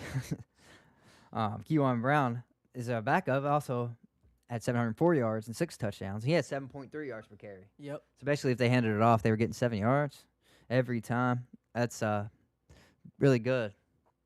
They didn't have to throw it that much last year. Hopefully they won't have to again, because their best return receiver is Trayshawn Hurry. He only had 15 catches last year for 122 yards. Colin Lacey, Chris Bell, both used up their time. Yep. Gonna have to find some new receivers. That's the only thing I'm worried about this offense. And their defense brings a lot back too. Clev Lubin, one of your favorite DNs in the country. First rounder. 8.5 sacks last year. 35 solos. 3 forced fumbles. You think he's a first rounder? He might be. Really good DN. AJ Green's no slouch on the other side either. He had 4 sacks last year, and he wasn't even a full-time starter. So, 2 really good DNs, I think. TJ and the linebacking core I like a lot too. Stanquan Clark, another one of my guys. Yeah. People forget about him because he missed last year with injury, but 43 tackles 2 years ago, 2 PBUs, 2 picks, and 2 forced fumbles. Makes splash plays. That's what I love in linebackers. TJ Capers had a pick last year too, 23 tackles. Antonio Watt's coming back. He's a nickel linebacker DB. He's everything on this defense. 3 PBUs, 3 picks, 2 forced fumbles last year. Tyon Holloway, one of the best corners in the ACC, coming back. 5 PBUs, 2 picks. Really good defense this year, I think, man. Really good run game. What are we going to get out of Lincoln Kleinholz and this receiving core, though, man? It's some huge questions.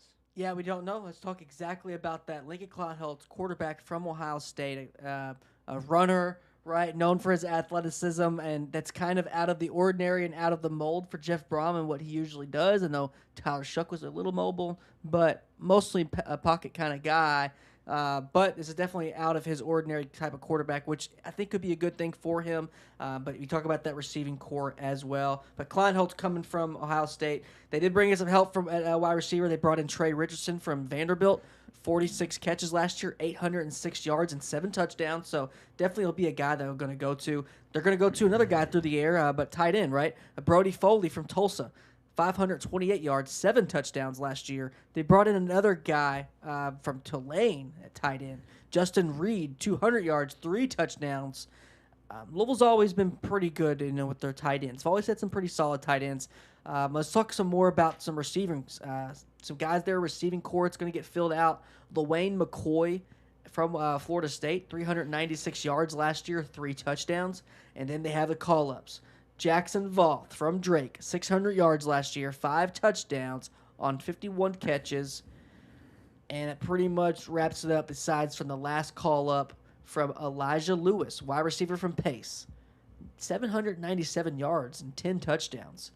But some guys coming in on defensive end. Travaris Banks, safety from Ole Miss.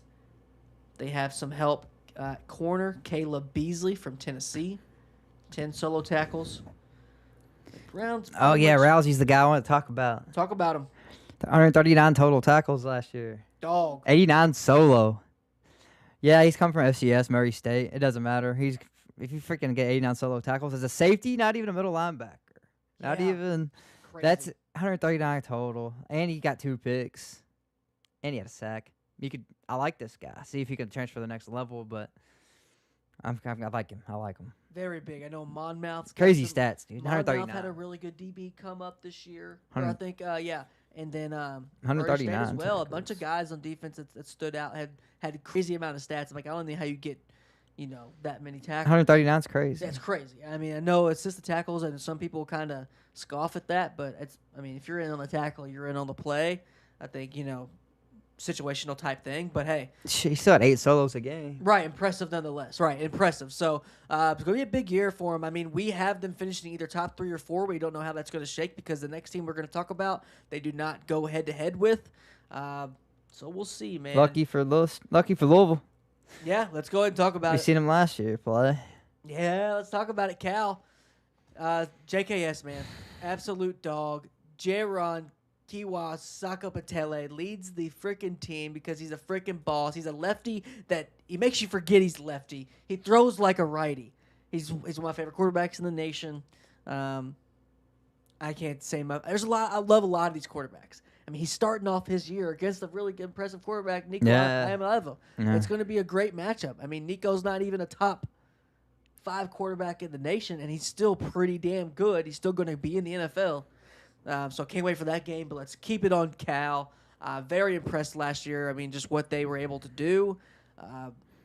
They got him some help. JKS, it was one of the big talks of the offseason, besides Diana Rossini and stuff, was if JKS going to stay. And he announced he was going to stay. They were able to retain him. It was impressive. Dalton, give me your thoughts on Cal. I know maybe you might not be as high as on the 9-3, and I don't know. I just think it could be a very positive year for them, and they'll be fun to watch. But what do you think? Yeah, you convinced me on that 9-3. I love this offense. I do. Don't get me wrong. I love JKS. I love what they did the portal, getting Adam Muhammad at running back, Chase Hendricks, Ian Strong at receiver. Love Ian Strong, by the way. Shout out. Darian Thomas at tight end. I mean, yeah, they brought in 4 starters at skill positions, which they needed. Last year was their problem. Jacob DeJesus is only consistent guy. He was like 5'6". So, he was limited in what he could do with them, but he still had 100 catches. Mason Minnie's coming back, though, to tight end to help Dorian Thomas. He had 35 catches, 387 yards, 4 tutties. JKS only had 18 touchdowns last year. That doesn't seem right. I know. 3,500 yards. That's good numbers. But, damn, they struggled to find the end zone. He didn't have receivers. Exactly. That's what I'm saying. The best receiver was 5'6", and he's not a goal line guy. So I think that'll be fixed a lot. But Ian Strong's going to have a lot of tutties this year. Defense is where I'm worried about this team, though, man. Defense is where I'm worried about this team. Because they don't have much coming back to speak of. Aiden Manuta is the best player coming back, I guess. 32 solos, 1 pick, and 2 PBUs. 2 D tackles coming back, but Nate Brohm missed last year with the injury. Only had 5 tackles 2024. And Derek Wilkins only had 5 tackles last year himself. Jordan Wayne, 8 tackles, 2 sacks at DN. But that's really it for their defense, man. That's all. We're going to see how much offense can really carry you this year with this Cal team, I think. Might be the best offense in this conference, if not, top 3. Up there with Miami and SMU. Yeah, it's definitely impressive. Like you said, Ian Strong is going to, I think, highlight that transfer list wide receiver from Rutgers last year. 762 yards, 5 touchdowns. But it kind of puzzles me, Dalton, because, we all know quarterbacks throw for the most part. But they brought in quite a bit of production at running back. It's kind of puzzling. It's like, if you're one of these running backs, you're going to throw a decent amount. Let's talk about it. They brought in 3 running backs with a lot of production. First one is a call-up, so we'll start with him. Running back Carter Vargas from UC Davis, 445 yards and 5 touchdowns. But Ashton Emery from UTEP, 569 yards last year, 4 tutties. And then another running back with a lot of production, Adam Muhammad from Washington, 523 yards and 5 touchdowns for himself. So I don't know. I don't know if there's enough carries for these 3 guys. Little puzzling there. What do you think? They see more depth after last year. That's why Raphael. That's probably one reason he decided to leave. Yeah. He had the most carries in the country last year. Kendrick Raphael. So that's why he transferred to SMU. I think one of the big reasons you don't want the ball that much. Yeah. You got to stay fresh. And now they've got 3 back, so I think that they just didn't want to run their back into the ground again, man. 3 backs, and you got to be prepared. There's going to be some bang-ups, and running back is one of the most banged-up position there is. But they brought, like you said, offensive overload, offensive overhaul to help in JKS because the help didn't stop there, with Ian Strong and the help on the ground. So they have Dorian Thomas, tight end from New Mexico State, 560 yards last year, 4 touchdowns. And then let's talk about some wide receivers here. Cooper Perry from Oregon, no stats, but, they're going to see what he can do. He only had 25 yards last year, no stats of, significance, but we'll see, man. And wide receiver Chase Hendricks from Ohio, here he is. We'll see if he can carry over that type of production, to the P4 level. He had 71 catches last year, 1,037 yards, and 7 touchdowns. So him and Ian Strong could definitely help out JKS. It was obviously enough to keep him there. It's not like they said, hey, trust us, we got you coming in. I'm sure they said, hey, we got this guy coming in. What do you think? Oh, yeah. They're going to go a lot of 2 tight end, 2 receiver sets. Yeah, and they're going to have to. 'Cause they have 2 really good receivers, 2 really good tight ends. Do you think they're going to be a team that tries to score 40 or a team that just tries to really control the ball? I think they'd be better off to control the ball with their defense. I agree. They have a lot of question marks on that side of the ball. I agree. Luke Farrelly leaving would really hurt them, I think. Shootouts are fun, but no one in shootouts says, let's go and do a shootout. Exactly. They're Yeah. not fun. Nobody tries. Even the high-scoring teams don't try to get Even to when shootout. you're good, it's not fun. It's fun when you do it. It's fun after, but man, it's stressful. It definitely ain't fun on the defense. Trust me. Knowing you got to go out there and score, and we'll see it happen. It's gonna be really fun. We'll see how it shakes out in ACC. But we're down to our last two teams here, Dalton, which will more than likely be the ACC championship game itself. Let's talk about the team who's going to finish in second. Rhett Lashley and SMU. We talked about Kevin Jennings at the beginning of the show on a Heisman campaign right now. Man, I mean, just very impressive. Their ACC run seems like, as soon as they got in it, they absolutely just started running the damn thing. Miami obviously, made the run last year. They didn't win the conference per se, but they were the best team in the conference. But SMU has been more than respectable. Very good, right? I mean, I got to talk to Rhett Lashley at the Senior Bowl face-to-face, and one of the few coaches I walk up to make sure, I talk to, because really impressive what he's done at SMU. I told him, I said, man, I've never seen wide receivers block downfield like you have your guys blocking downfield. And I like Rhett Lashley. I like the style of ball he's brought. But I have my questions and doubts from a championship aspect of this team. I don't think this is truly a national championship contender. But what do you think? I mean, we have them going 11-1. I don't think anyone can complain with that type of record. What do you think on SMU? I like them a lot, obviously. I know you like them. I think their defense has gotten better every year under Rhett Lashley. And this year, it's going to be the best he's had. Okay. Kevin Jennings is going to be steadier than he's ever been. He should be, at least. I think he should be smarter. He's always has the explosives. He's explosive as any quarterback out there. They have so many big plays on this offense. I mean, he had 3,641 yards last year, 26 tutties. He did throw 13 picks, though, so you need to rein that in. He is a risk taker. Yeah. But it pays off a lot. I mean, they win more games than they lose with him under center by far. So I think it pays off. They lost two receivers to the league, but they still got two really good ones coming back. Amir Knight, 637 yards last year and 5 tutties. And then Jalen Cooper, the receiver 5 last year, but he still had 19 catches for 321, 2 tutties. He's taking a next step this year, will be nice. Derek McFall, a little limited running back last year, but should get more touches this year. 189 yards, 4 tutties last year, 5.4 per carry. P.J. Williams, one of the best O-linemen in the country, many people say. All-conference pick last year. And their defense just brings so much back, man.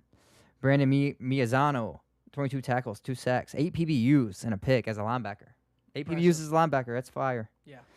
Brandon Booker, linebacker, 26 tackles, 2 PBUs. Alexander Kilgore, linebacker, 31 tackles, 2 PBUs. So 3 linebackers coming back. Usually you start 3, so that's good to know. They got all 3 of them coming back. DBs, three really good corners coming back. 13 PBUs between 3 of them. 4 picks, so I like the DB room. And then Woo Spencer, 5 tackles. Really just a run stuffer, though. And then the safety, Tyron Polley, 2 picks, 2 PBUs. Secondary and this linebacking core, really good. Back 7, man. And then Kevin Jennings, I know he's going to score 30 a game.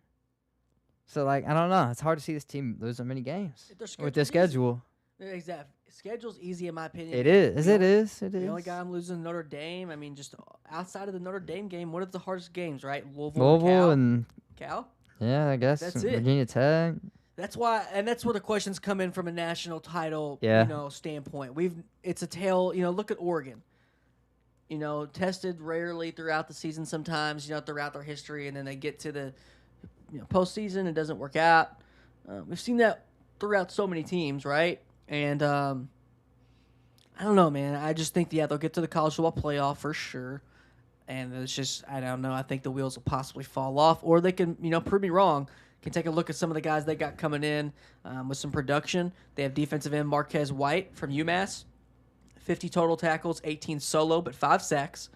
And the guy was a lot of rushing yards coming in. Kendrick Raphael from Cal, 943 yards, 13 touchdowns last year.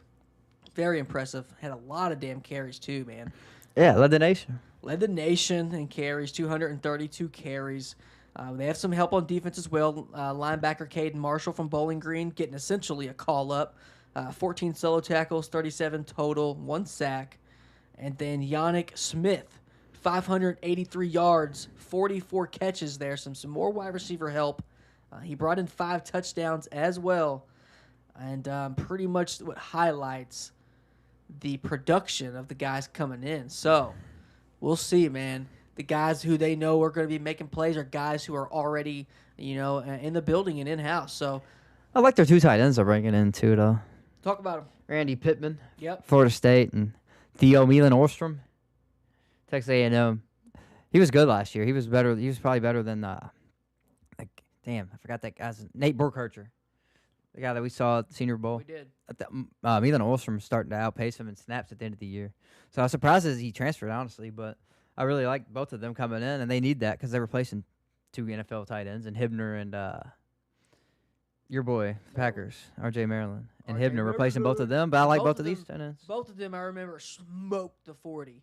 They both. Hibner did, yeah. They both ran pretty impressive 40s. Hibner had like 6 catches preseason debut. Yeah. 71 yards. Yeah, He might make the team. I think both. I don't know about RJ Maryland. We'll see, but definitely Hibner. Yeah, Hibner's making the team. He's going to have a long career ahead of him, in my opinion. But yeah, I like both of these guys for replacements for them. That's all I wanted to say. No, I feel it. Then one guy I'll go ahead and mention as well, some more wide receiver help. I know they got some solid ones coming back, is Jalen Hale from Alabama. No stats. Talent, though. Yeah, but some talent. So we'll see, man. We will see. We got them finishing second ACC, dog. That's here. Which leads us, the last team. Process of elimination. You should know who it is. Team that made the national championship last year. The U is back. I think everybody's picking them. It's here. Crystal ball. He's really. I really wish the trophy was actual crystal ball because of his name. He can go and raise the crystal ball. But the CFP trophy, same significance, man. I think this is a national championship team. I will tell you right now, I am torn in the middle between Oregon and Miami for the national title. I know people might think I'm crazy, not thinking about Texas, not thinking about Notre Dame. But right now, just how it's constructed and what this team has and what they added, God, it's really hard not to see them at least in this national semifinal. I mean, guys like Mark Fetcher, you're going to talk about him. Guys like Malachi Toney, everybody talks about him. Cantwell's going to be their left tackle coming in as a freshman. Can't wait to see how that plays Only out. question mark, really, on the whole team, It's a question mark, but I'm really impressed. I wish they would have got Jordan Seaton and threw Cantwell right tackle for 1 year. Really wish they'd have did that. I'm glad they didn't do that. But bringing in Darian Mensah, we'll talk about him, but I want to get your thoughts, Dalton, because I just really do think, man, this could be a special year. They know they found out what they could do last year, so now you go in, you know what you can do, and this is like a prove-it year for them. What do you think? Yeah, I think they're going to be really good again. I think they're going to be better than last year. Better. I mean, I know they're replacing Mesidor and Bain, but they got Damon Wilson coming from Missouri, who had about 9 sacks last year, I think. And they got 2 dominant D tackles coming back, bro. Justin Scott. Before you go into D tackles, the reason why I will never doubt the D ends at Miami is because Jason Taylor's their defensive end coach. Hall of Famer. So I want to throw that in there because I'll never doubt who they have at D end. Now, Marquise Lightfoot's their young guy that's supposed to be good, too. He had 2.5 sacks last year as a backup. But their D tackles, they got 2 first-rounders, potentially. Justin Scott and Ahmad Moten. Moten had 4.5 sacks last year, and he's 325 pounds. You don't see that often at all, dude. No. 4.5 sacks. If you're over 300 pounds, that's an impressive number. And that was, with the guys that were getting after the quarterback before he could get there with Mesidor and Bain. They're just so fast, and they were so good at getting to the quarterback. He didn't even have a chance to get there half the time, so his numbers probably go up. Justin Scott, he only had 15 tackles last year. But everybody loves his game, and his film is great. Armando Blunt is another D tackle. He had 2.5 sacks last year, so I love this defensive line still, even after they lost those guys. Offense, I mean, they got Fletcher and Toney back. What else do you need? God. I mean, that's their build. And they just add Mensah and Barkate. The whole team's loaded, honestly. I was just trying to look at it. Linebacking core is only question mark. I mean, their best linebacker coming back is Chase Smith. He had 15 tackles. So their linebacking core is the only question mark, man. I mean, their DBs are great. Lucas had 8 PBUs last year. Ethan O'Connor had 5. Bryce Fitzgerald was a freshman All-American last year at safety. He had 6 picks. Charmar Brown is an RB2, had 7 touchdowns. I mean, Toney had 109 catches. Whole team's good. 1,200 yards last year, 10 touchdowns, and the dude was supposed to be a high school senior. He reclassified, and I know that's still either you know that and you're tired of hearing it, or you don't know that. There's no in between. But I think I'll always have to say, like, this dude's supposed to be a true freshman this year. I swear. And it's just so impressive, man. Just him and Darian Mensah, I totally think will be Heisman finalists. I think they'll probably, when that happens and when that's the case, because when you look at Devontae Smith, it's not like they had a Heisman caliber quarterback play that year, so it was a given. But I think if it came between those two, they would give it to Mensah. But man, Malachi Toney, he's definitely going to be a Heisman candidate. Just an absolute freak show, so fun to watch. But let's talk about the guys that they got coming in. Talk about Mensah, the guy from Duke. The guy was a late ad in total NIL, late call in. If you don't think it was that, you're just not living in reality, but that's okay. Darian Mensah's hella damn talented, and he was going to be at top of the quarterback list, top 3 or 4, top 5 quarterbacks, I'd say, on most people's list, even if he'd have stayed at Duke. But last year at Duke, he comes in with Cooper Barkade at wide receiver. I mean, they're just an absolute studs, right? Just undeniable talents. Darian Mensah, 3,973 yards, 34 touchdowns, and only 6 picks. Yeah. I mean, come on, dog. And he brings in Cooper Barkade, 1,106 yards and 7 touchdowns. He's no slouch, people. I know wide receiver is just hard to wrap your head around, but he's a guy, and he's a dog. They bring in more help, though, man. Cam Vaughn, though, not anymore. Yes, because Cam As I Vaughn, say, I made sure you knew that before you said it. Cam Vaughn kicked off, right? Yeah. Dismissed, technically. Yeah. That's like saying, that's relieved of duties instead of fired. Yeah, basically. Yeah, he got. But yeah, that happened like last week. Yeah, Cam Vaughn's off. It's gonna hurt him, but not too much. Not too much. They have guys like Vandrevis Jacobs coming in from South Carolina. I like him. 548 yards last year and 4 touchdowns, so 17 yards per catch. Something to look at there, and some help on defense. Let's go ahead and talk about it. Safety Omar Thornton from Boston College, 56 solo tackles, 1 pick, 2 sacks, 8 tackles for losses. Wow, it's a safety. Nice. And he was in on a lot of tackles. He had 82 total tackles. So those are the biggest notable transfers. Let me look for some more here. They didn't have to kill the transfer portal. I mentioned Damon Wilson already, 9 sacks. Yeah, they know what they have, man. And Keanu Davis, pretty good. D-tackle. It's impressive. It's impressive. I'm very impressed just what they have, and I can't wait, man. I think this is I don't want to say it's my national title pick and then change it during our Big Ten, after we receive some more information, but it's really hard. I got them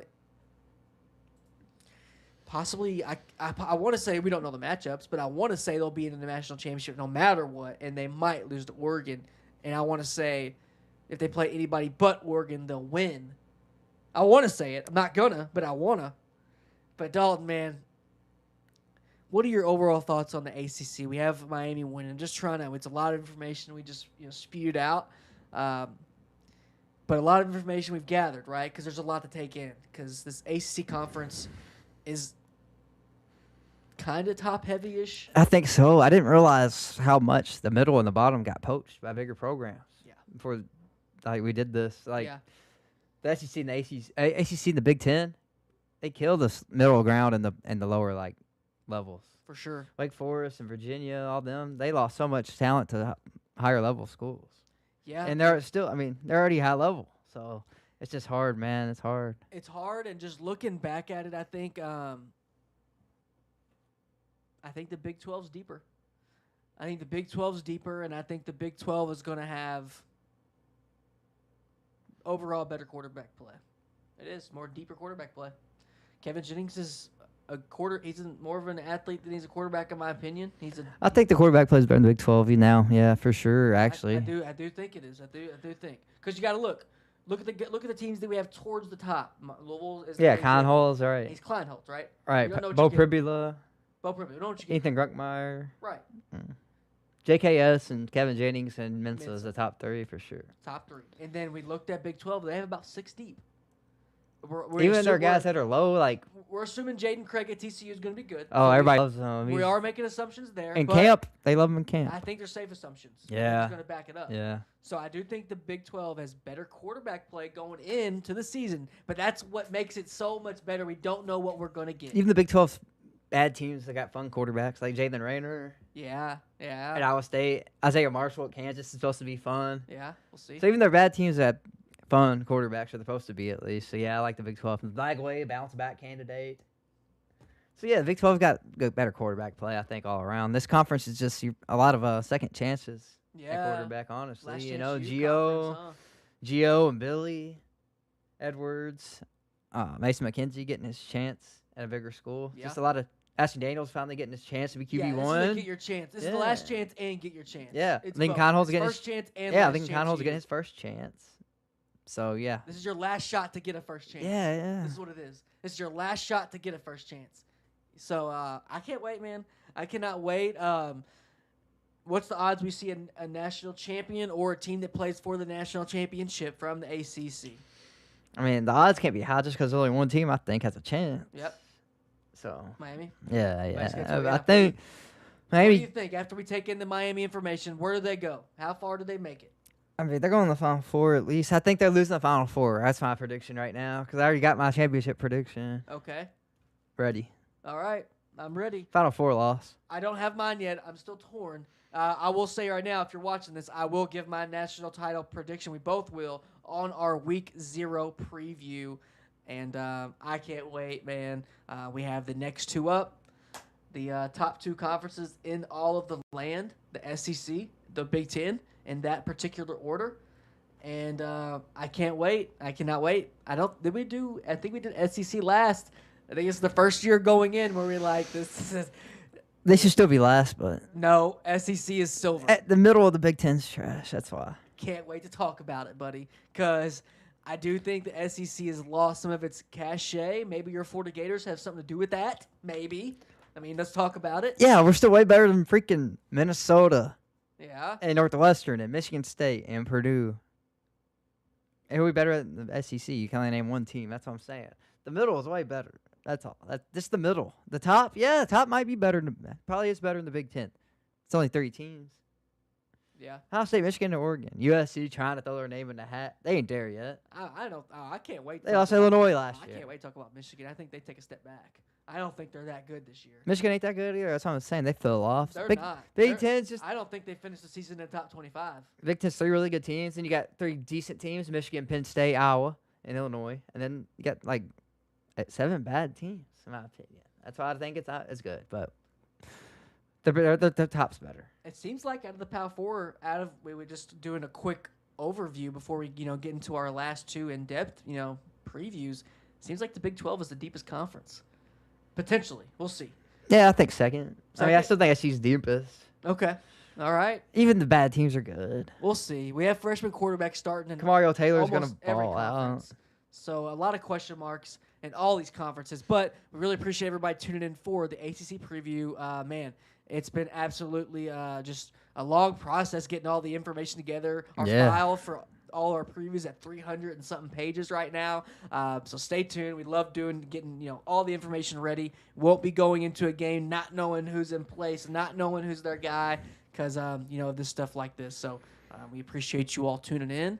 And Dalton, got any final words? Nah, man, I'm just ready for ball. Ready for ball. 2 weeks. Not 2 weeks. It's 9 days. 9 days. We're here. Really, 7 days. Yeah, next Thursday. A lot of FCS games. We're here. High school is on the way. Tune in if you're watching this. This weekend, we got some great high school games on ESPN2 and ESPNU, I believe. So, great talent. Shout out to DJ Hunter at Buford. Shout out to Kareem Hughley at Gainesville. Shout out to our boy Keegan Krauscher at Baylor. Shout out to all those guys that are all playing on ESPN. So, For sure. Really appreciate you all tuning in for the ACC preview, and y'all have a great day. We will see you for our next preview, which will be the SEC. Y'all have a good one. Yep, see y'all later. Peace.